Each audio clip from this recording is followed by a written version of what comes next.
Your ship's amazing, Shepard. I've never seen a drive core like this before. I can't believe you were able to fit it into a ship this small.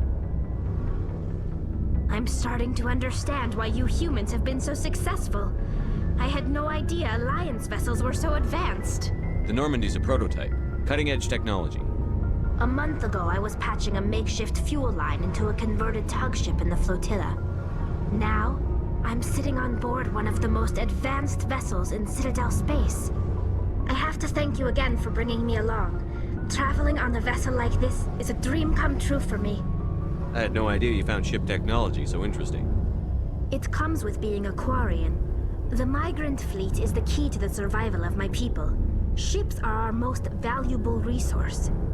But we don't have anything like this. We make do with cast-offs and second-hand equipment. We just try to keep them running for as long as we can. Some of the fleet's larger vessels date all the way back to our original flight from the Geth. I can't believe your fleet's still using ships that are 3 centuries old. They're constantly being repaired, modified, and refitted. They aren't pretty, but they work, mostly. We've tried to make ourselves as independent as possible on the flotilla, grow our own food, mine, and process our own fuel.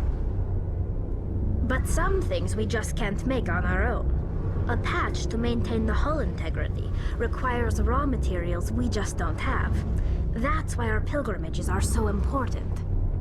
I want to know more about the pilgrimage. When my people reach maturity, we leave our birth ships and seek acceptance with a new crew. It's necessary to maintain genetic diversity among the fleet. But no ship wants to accept someone who will be a burden on them. So, to prove our worth, we embark on a pilgrimage. We set out alone, leaving the flotilla and our families behind us. We only return once we have found something of value we can bring back to the fleet. This is presented as a gift to the captain of the respective ship we wish to join. If the gift is accepted, we are welcomed into the crew. Can a captain choose to reject the gift? That doesn't happen often. Most captains are eager to increase the size of their crew. It increases their own standing in our society. Even when a gift is not particularly valuable, the captain usually accepts it out of a sense of tradition.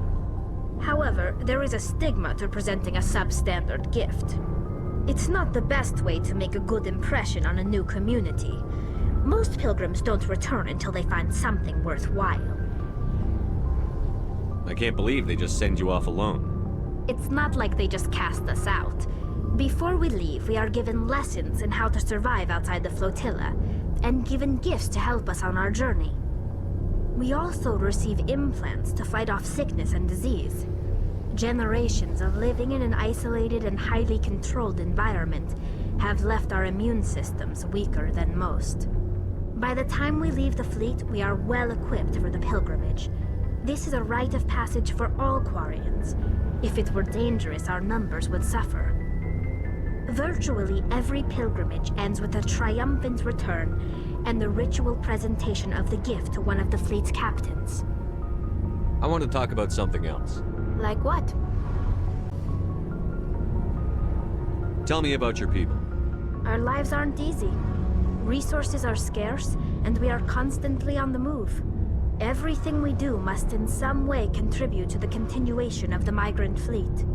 There are 17 million Quarians in the flotilla, and each of us relies on the others for survival. The bonds among my people are strong. Unfortunately, we have had to surrender many of the freedoms and civil liberties other species take for granted. What kind of freedoms? Well, it's illegal for parents to have more than one child. If our population grows too much, it would strain our resources to their breaking point. Of course, we also can't allow our numbers to become too few. If our population is in decline, the rule against single births is temporarily repealed. In extreme cases of population decline, incentives are even offered to encourage multiple births, though the Conclave hasn't had to take such measures in nearly a century. That's your government. The Conclave is our civilian branch of government. Each ship can elect a representative to serve on the Conclave and make decisions that affect the fleet as a whole. On matters that affect an individual ship, however, the captain has the final say. It's a tradition that dates back to the early days, when the fleet was governed by martial law. Fortunately, most captains nowadays are smart enough to have an elected council from their crew to give them advice and guidance. So the ultimate power rests with elected officials. In practice, the Conclave and the respective council for each ship tend to set the rules that govern our daily lives. But in theory, we are still under military jurisdiction. The 5 top-ranking military officials in the fleet serve on the Admiralty Board. These 5 have the power to overrule any decision by the Conclave in case of emergency. To do so requires unanimous agreement among the Admiralty, and they can only do this once. After that, the entire board must resign their posts. It's a safeguard that served us well. In nearly 3 centuries, the Admiralty Board has only overruled the Conclave 4 times. I want to know more about the Geth. I doubt I can tell you anything you don't already know. It's been almost 3 centuries since they drove my people into exile. All I know is the story of their origins. What they were when we created them, and how they turned on us. Interesting. The Geth were originally created to serve as an automated manual labor force.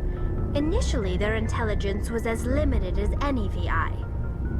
Over time, we made small modifications to their programming to allow them to perform more varied and complex tasks, bringing them closer and closer to true AI status. How come the Council didn't step in and stop you?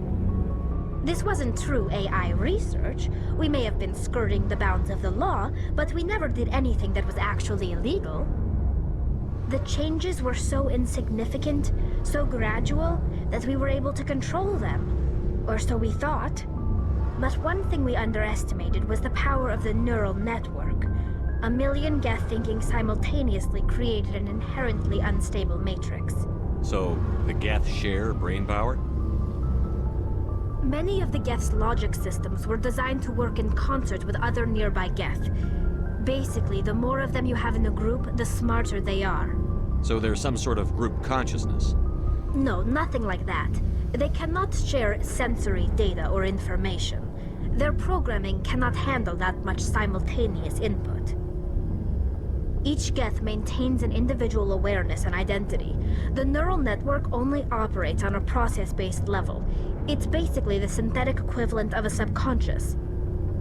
But when they're in close proximity, they can coordinate low-level functional processes, freeing up more capacity for original or independent thought. That doesn't make any sense. I'm probably oversimplifying. The Geth are incredibly advanced and complex creations. All you need to know is that they get smarter when they gather in large numbers. As we built more and more Geth, their effective intelligence became more sophisticated, more abstract. One day, a Geth began to ask its Quarian overseer questions about the nature of its existence. Am I alive? Why am I here? What is my purpose? As you can imagine, this caused a near panic among my people. I don't see what's so bad about those questions. The Geth were created to engage in mundane, repetitive, or dangerous manual labor. That's fine for machines, but it won't satisfy a sentient being for long. The Geth were showing signs of rudimentary self-awareness and independent thought. If the Geth were intelligent, then we were essentially using them as slaves.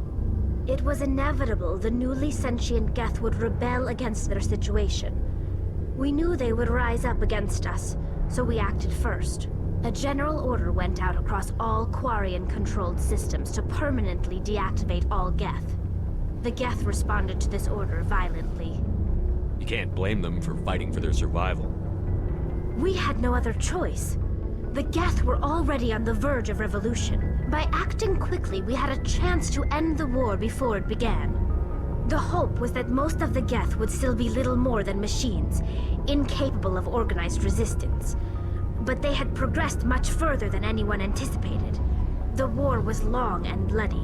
Millions upon millions of Quarians died at their hands. In the end, we were forced to flee our own homeworld. We feared the Geth would pursue us, but they never came beyond the Veil. Now we drift through space, exile searching for a way to reclaim what was once ours. I should go. See you later.